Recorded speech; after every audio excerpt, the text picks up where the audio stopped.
Hello, everybody. My name's Jim Diedlow of AM 1230 WJOB, and we are out here at the 28th Annual Induction Dinner for the Hammond Sports Hall of Fame, Tuesday, March 11th of 2014. Of course, it's at the Hammond Civic Center.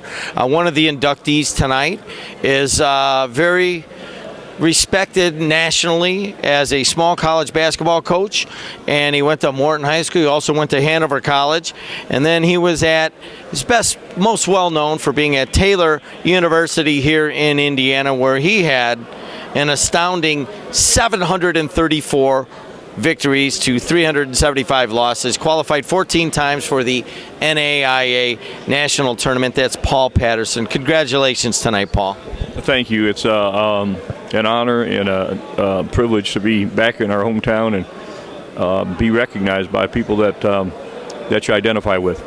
So you grew up in Hessville, Woodmar. What about that? Grew up in the Woodmar area. Yeah, originally went to Kenwood School in elementary, so moved around a little bit. Kenwood School, I remember for the sectional championships, and HHS is still the best on the roof of the building, but I came by that building. Nobody's going on the roof of that right now. Paul Patterson. So you go to Morton, you come out in 1960. Who were some of your influences there, some of your coaches? Jack Georges is the one that I really remember. My brother and I played on the first baseball team at Morton High School, and Jack coached the team from the very beginning. He had tremendous career, as anyone knows, but he was a better person than he was a coach. I think he certainly helped me. Was encouraging at the time you needed encouragement, and did a good job managing his guys. Probably before managing your guys was an important thing. But you did grow up in an interesting time in the late 50s in the Hessville-Woodmar area, went to Morton and so forth. Some of the guys you hung out with, some of the guys you played sports with?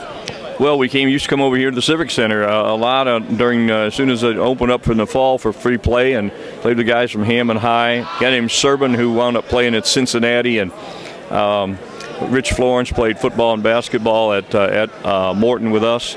But it was just a collection of guys. Raymond Cross was one who played here then, and it was a great place to play. It was one of those things that I think kids don't get enough of today. You came in to play, and if you lose, you sit out till somebody picks you up, and that could be a long time. So you learn to play to win. You learn winning does matter.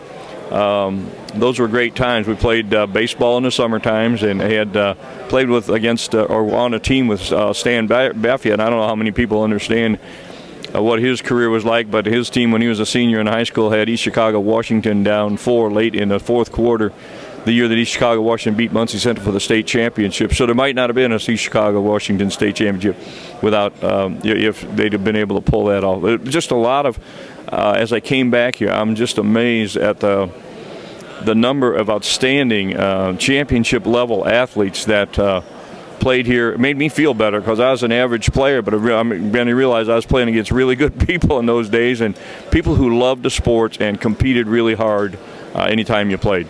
You went on to Taylor University. Of course, you recruited a lot of local guys. Just mention a few local guys you brought down to Taylor. Well, we had kids that came in. Really, we recruited more central Indiana guys that were close to school there. We played Purdue Calumet from the beginning. I can remember, and I'll mention it tonight, John Friend sat in our gym at Taylor University one summer at basketball camp. We were talking about starting an athletic program at Purdue Calumet, and he was going to be the guy that was the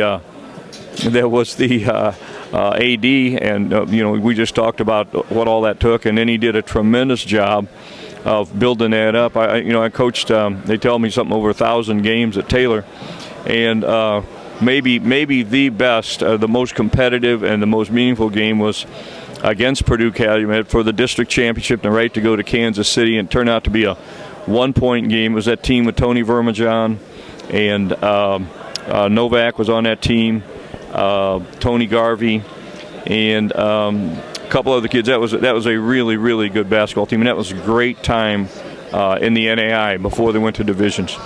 Talking to Paul Patterson. We're very honored to have him inducted tonight into the Hammond Sports Hall of Fame. Thanks a lot, Paul. All right. Thank you for having me. AM 1230 WJOB.